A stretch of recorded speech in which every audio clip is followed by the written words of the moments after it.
We begin in Sudan, where tensions in the disputed Abyei region are high on Tuesday after northern Sudanese troops seized control of the region.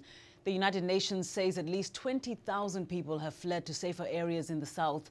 The United States says it cannot normalize relations with Sudan as long as its troops continue to occupy Abyei. VOA's Mariama Diallo reports. The U.S. Special Envoy for Sudan, Princeton Lyman, says northern Sudan's seizure of the disputed Abyei region is a serious violation of the 2005 Comprehensive Peace Agreement and creates new problems. It certainly jeopardizes the process of negotiation that has been underway to resolve the remaining issues before the South becomes independent on July 9th. Lyman criticized the recent attack by southern Sudanese forces on a UN convoy, but he says the Sudanese government's response was disproportionate and the North should withdraw its forces immediately. We have urged that President Bashir and Vice President Kiir, who is head of the Southern Sudan administration, immediately come together and calm this situation down and restore the level of cooperation they talked about after the January 9th referendum. Lyman said the U.S. has taken steps to no longer consider Sudan a state sponsor of terrorism and to name a U.S. ambassador to Khartoum, but the recent actions complicate that process.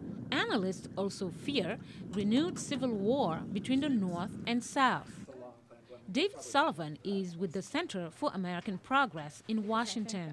If the South was to respond militarily, try to retake Abyei, that really could propel this back into a full-scale war-type situation. So on the one hand, we need firm voices from the international community pressing the North to withdraw from Abyei, and an equally firm message to the South to exercise restraint. Sullivan says the North's military seizure of Abyei was a calculated move.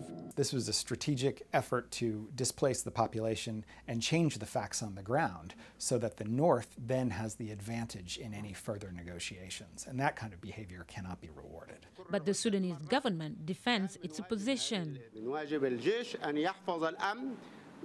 was the duty of the army to keep peace, to expel those forces from Abyei, and that's what happened. The government says it will not withdraw its troops, but remains committed to the peace deal that ended 21 years of war between the North and South. Mariama Diallo, VOA News.